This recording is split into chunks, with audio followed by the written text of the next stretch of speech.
என் வாழ்க்கையில் நடந்த ஒரு கதை தான் இது. நான் பண்ணது ஒரு தப்பு.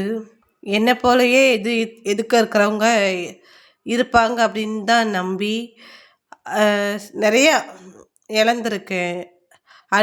நான் அன்ப குடுத்தேன் அப்படின்னா, எனக்கு அன்பு கிடைக்காது. நான் அன்பு, பாசம் இதெல்லாம் நம்ம எவ்வளோதான் அன்பையும் அள்ளி அள்ளி குடுத்தாலும், அது நமக்கு திரும்ப கிடைக்காது. வேலைக்கும் போக முடியாம, வீட்டுக்குள்ளே இருந்து ரொம்ப ஒரு மன உளைச்சல் அந்த மாரி இருந்தது. அதுக்கப்புறம் தான் மறுபடியும் நான் இந்த யூடியூப் சேனல் ஆரம்பிச்சேன். யூடியூப் சேனல் ஆரம்பிச்சதுக்கப்புறம் ஓரளவுக்கு ஒண்ணு ஒண்ணா கத்துக்கிட்ட ஆரம்பிச்சேன். 0ல ஆரம்பிச்சேன்னா, இப்போ ஓரளவுக்கு கத்துக்கிட்டு, இதில வச்சு ஓரளவுக்கு வெற்றி பெற்றுட்டேன். 1000 சப்ஸ்கிரைபருங்கிறது ஈஸியா, கஷ்டமான்னு கேட்டா, என்ன பொறுத்தவரைக்கும் அது கஷ்டம் தான். 1000 சப்ஸ்கிரைபரை கொண்டு வந்தாச்சு. 4000 வாட்ச் ஹவர் எடுக்கணும். முகத்தை காட்ட தயங்குற நீங்கள் தைரியமாக முகத்தை காட்டி வீடியோ போடுங்க.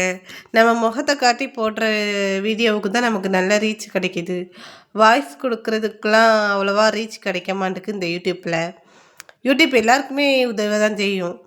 நாம தான் யூடியூப்பை தப்பாக ஒரு சில பேர் யூடியூப்பை தப்பாக நினைக்கிறாங்க. யூடியூப் எல்லாருக்குமே வியூஸ் கொடுக்கும், எல்லாருக்குமே சப்போர்ட் பண்ணும். அதுக்கப்புறம் கணவனோட சப்போர்ட் இருக்கிற பெண்கள் வீட்டிலே இருந்து தையல் தைக்கலாம். சொந்தமாக வீட்டில் இருந்தே ஜவுளி, இந்த நைட்டி, சாரீ இந்த மாதிரி பண்ணலாம். இல்லை வேறு ஏதாவது சிம்பிளாக ஒரு மளிகை கடை வச்சு சிம்பிளான பட்ஜெட்டில் உங்களால் முடிஞ்ச பட்ஜெட்டுக்கு ஒரு வீடியோ வீட்டுக்குள்ளே வச்சு மளிகை கடை வைக்கலாம். பூக்கட்டு பண்ணலாம். நான் இப்போது பூக்கட்டு அந்த மாதிரி தான் பண்ணிக்கிட்டு இருக்கேன். பூக்கட்டு பண்ணிவிட்டு எனக்கு சமைக்க தெரியும், பூக்கட்ட தெரியும். இப்போ யூடியூப் கொஞ்சம் கற்றுக்கிட்டேன். அதனால் இப்போ சரி நான் உங்ககிட்ட பேசணும்னு தோணிடுச்சு. அதனால் மனசு விட்டு பேசுகிறேன்.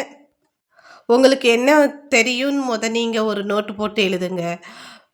உங்களுக்கு சமைக்க தெரியுமா? சமையலை பற்றி எழுதுங்க. என்ன எது விதமாக சமைப்பீங்க? உங்கள் சமையல் எது நல்லாயிருக்கும் அந்த மாதிரி யோசிங்க.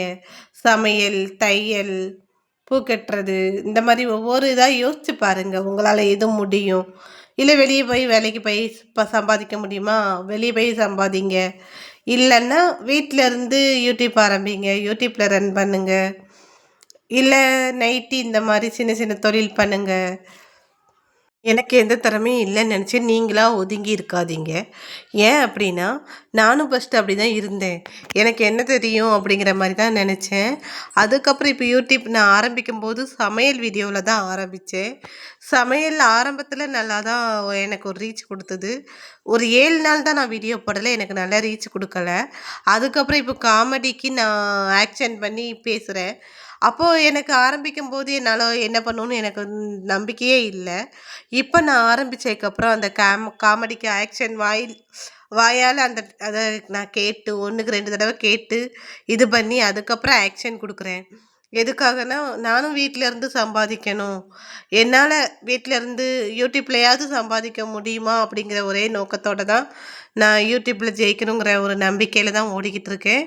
நீங்களும் அதே மாதிரி ஏதாவது முயற்சி பண்ணுங்கள். நான் சொன்ன இந்த டிப்ஸு, தகவல்கள் எல்லாம் பிடிச்சிருந்தா சேனலை சப்ஸ்கிரைப் பண்ணுங்கள், லைக் பண்ணுங்கள், கமெண்ட் பண்ணுங்கள். என்னோடய சேனல் சீக்கிரம் மானிடைசேஷன் ஆகணும். 4000 வாட்ச் ஹவர் நான் எடுக்கணுன்ட்டு முயற்சி பண்ணுறேன்.